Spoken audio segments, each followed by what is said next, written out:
Assalamualaikum warahmatullahi wabarakatuh. Selamat pagi semuanya. Terima kasih atas waktu yang telah diberikan. Di sini izinkan saya untuk menyapa terlebih dahulu para audiens, yaitu yang pertama kepada Bapak dan Ibu pejabat, yang kedua Rektor dari Universitas C, dan teman-teman mahasiswa yang berprestasi yang saya banggakan. Berdirinya saya di sini, sebelum itu perkenalkan terlebih dahulu, nama saya Nur Zamzam Ramadhani selaku pemateri pada kesempatan kali ini dengan materi berjudul jenis-jenis kekerasan seksual. Oke, untuk materi yang pertama yaitu terkait dari kekerasan seksual itu sendiri. Nah, maraknya terjadinya kekerasan seksual di Indonesia ini, marilah kita pelajari apa sih itu kekerasan seksual. Untuk yang pertama yaitu pengertian dari kekerasan seksual. Kekerasan seksual merupakan suatu perbuatan atau tindakan yang dilakukan oleh seseorang dengan cara menghina, merendahkan, menyentuh, ataupun melecehkan tubuh korban tanpa persetujuan dari korban itu sendiri. Nah, adapun peraturan yang mengatur terkait tindakan kekerasan seksual yang terjadi di Indonesia yaitu Permendikbudristek Nomor 30 Tahun 2021 yang diluncurkan pada tanggal 3 September 2021. Peraturan-peraturan tersebut dikeluarkan karena terjadinya atau maraknya terjadi kekerasan seksual baik di lingkungan rumah, di lingkungan sekolah dasar, sekolah menengah pertama, sekolah menengah atas, atau bahkan menurut riset yang paling tinggi tempat terjadinya tindakan kekerasan seksual yaitu di perguruan tinggi. Nah, tadi kan sudah ya kita membahas terkait pengertian dari kekerasan seksual itu sendiri. Nah, kita akan lanjut kepada materi yang selanjutnya, tapi sebelum lanjut saya izin bertanya dulu ya kepada bapak-bapak, ibu-ibu, serta mahasiswa-mahasiswa yang berprestasi. Apakah dari kalian semuanya mengetahui sih apa saja jenis-jenis kekerasan seksual yang terjadi di Indonesia? Baik, mungkin dari para audiens di sini ada yang tahu tapi masih merasa malu ingin mengajukan diri, atau ada yang memang pure tidak tahu terkait jenis-jenis kekerasan seksual. Oke, yang selanjutnya saya jelaskan terlebih dahulu apa saja sih jenis-jenis dari kekerasan seksual itu sendiri. Adapun jenis-jenis dari kekerasan seksual yang ada di Indonesia itu ada 4. Yang pertama itu kekerasan seksual verbal, yang kedua kekerasan seksual non fisik, dan yang ketiga kekerasan seksual fisik, serta yang keempat yaitu kekerasan seksual berbasis teknologi. Untuk jenis-jenis kekerasan seksual yang pertama, saya izin jelaskan dulu ya. Apa sih kekerasan seksual verbal? Kekerasan seksual verbal merupakan perilaku atau tindakan dari seseorang yang menciptakan rasa ketidaknyamanan berupa merendahkan harga diri korban. Adapun contoh yang paling umum dari kekerasan seksual verbal yaitu catcalling. Pasti dari para audiens, bapak-bapak, ibu-ibu, serta mahasiswa pernah diceritakan, pernah mengalami, atau pernah melihat kekerasan seksual secara verbal itu sendiri. Nah, adapun catcalling sendiri itu bisa terjadi di mana saja, kapan saja, dan dilakukan oleh siapa saja. Nah, adapun contohnya itu sendiri yang pertama, catcalling yang dilakukan oleh sopir truk, atau catcalling yang dilakukan oleh kuli bangunan atau orang-orang yang ada di sekitar kita. Catcalling itu sendiri biasanya berupa siulan atau sapaan-sapaan yang berbau seksual yang diberikan kepada korban yang tidak memberikan persetujuan terhadap tindakan tersebut. Untuk jenis-jenis kekerasan seksual yang kedua yaitu jenis kekerasan seksual non fisik, di mana kekerasan seksual non fisik merupakan perilaku yang ditunjukkan oleh seseorang tanpa melakukan sentuhan langsung kepada seseorang itu sendiri, tetapi dilakukan untuk memperlihatkan keinginan seksualnya kepada lawan jenis ataupun sesama jenis. Adapun contoh dari kekerasan seksual non fisik itu sendiri yaitu seseorang yang memperlihatkan alat kelaminnya kepada lawan jenis ataupun sesama jenis. Untuk jenis-jenis kekerasan seksual yang ketiga yaitu kekerasan seksual fisik, di mana kekerasan seksual fisik merupakan tindakan atau perilaku dari individu ataupun kelompok yang berusaha melukai korban dengan cara menyentuh, meraba, memegang bagian dari tubuh korban tanpa persetujuan dari korban itu sendiri. Adapun contoh yang diberikan dalam jenis-jenis kekerasan seksual fisik ini yaitu pemerkosaan dan yang kedua pencabulan. Untuk jenis-jenis kekerasan seksual yang terakhir yaitu kekerasan seksual teknologi, di mana kekerasan seksual teknologi merupakan perilaku atau perbuatan yang dilakukan individu ataupun suatu kelompok dengan cara melakukan kekerasan seksual berbasis daring ataupun teknologi. Adapun contoh-contoh dari kekerasan seksual teknologi yaitu mengambil gambar, mengirimkan pesan, mengambil video atau mengunggah video-video yang berbau seksual tersebut ke media sosial tanpa persetujuan dari korban itu sendiri.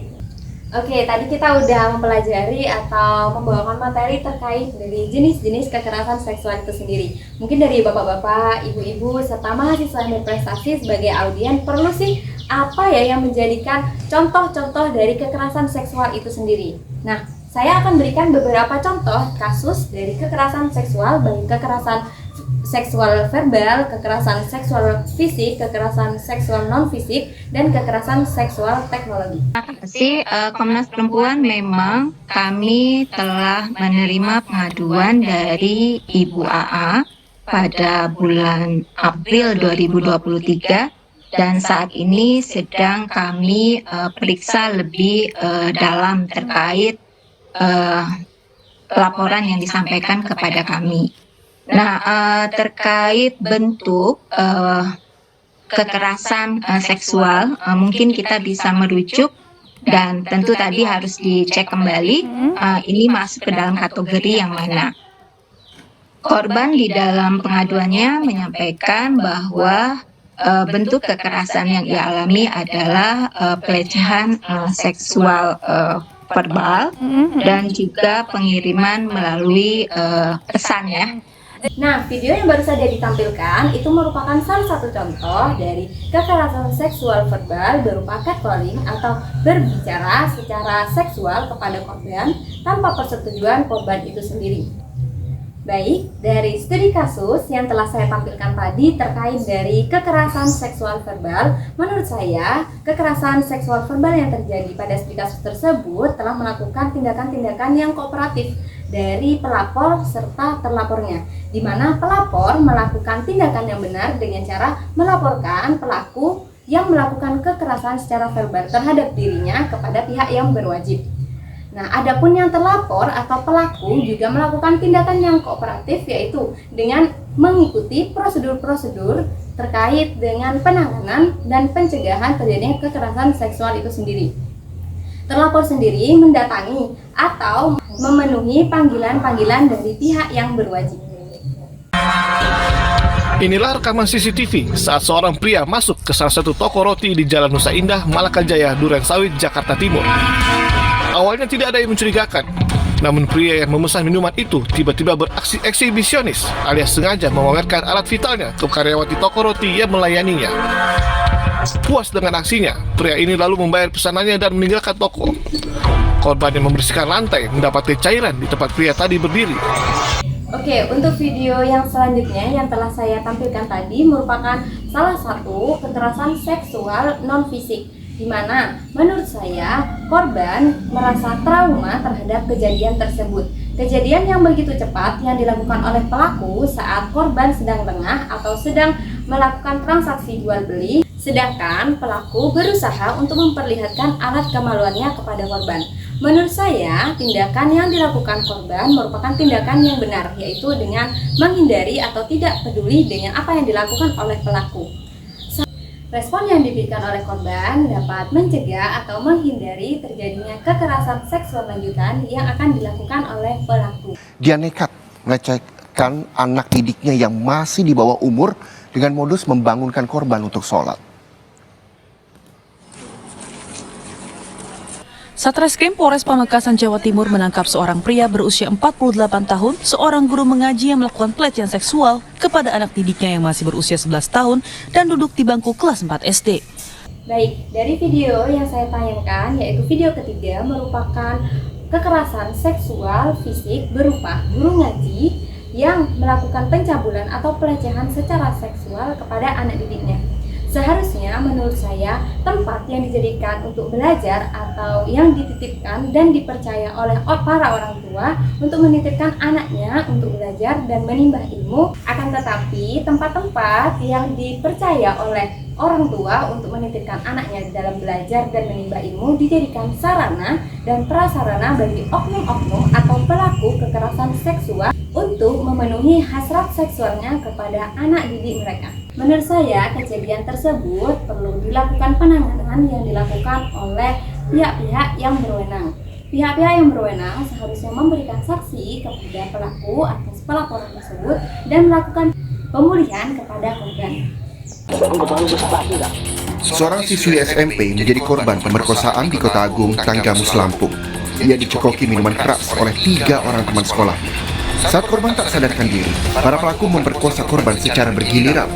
Salah satu tersangka juga sempat merekam aksi bejat itu dan menyebarkannya di media sosial. Dari contoh studi kasus yang terakhir, yaitu video keempat, di situ merupakan contoh studi kasus dari kekerasan seksual teknologi. Adapun contoh tersebut menunjukkan 2 kekerasan seksual, yaitu kekerasan seksual fisik dan kekerasan seksual teknologi. Perilaku dari pelaku tidak dapat dibenarkan karena selain melakukan kekerasan fisik, dia juga melakukan kekerasan teknologi. Kekerasan teknologi ini dapat merugikan banyak pihak, baik dari korban, keluarga, atau pihak-pihak yang tidak disengaja atau tidak berkeinginan untuk menonton video tersebut. Kejadian tersebut seharusnya diberi sanksi tegas meskipun pelaku merupakan anak di bawah umur. Nah, dari keempat kasus yang telah saya sajikan tadi merupakan studi kasus dari 4 jenis kekerasan seksual, yaitu kekerasan seksual verbal, kekerasan seksual non-fisik, kekerasan seksual fisik, dan kekerasan seksual teknologi. Adapun studi kasus yang telah saya sampaikan dapat dijadikan pembelajaran bagi kita semua, sehingga saya, bapak-bapak, ibu-ibu, serta mahasiswa yang hadir di sini dapat mengantisipasi atau mencegah dan sedari awal terjadinya kekerasan seksual yang terjadi pada diri kita ataupun orang di sekitar kita. Mungkin hanya itu yang dapat saya paparkan pada kesempatan kali ini dalam materi kekerasan seksual dan jenis-jenis kekerasan seksual. Kurang lebihnya mohon maaf. Tunggu dulu. Saya di sini punya pantun ya untuk menutup kegiatan hari ini. Ke sawah membawa alat, ke sungai berenang bersama Fanya. Saya harap materi ini bermanfaat. Sampai jumpa di kesempatan berikutnya. Wassalamualaikum warahmatullahi wabarakatuh.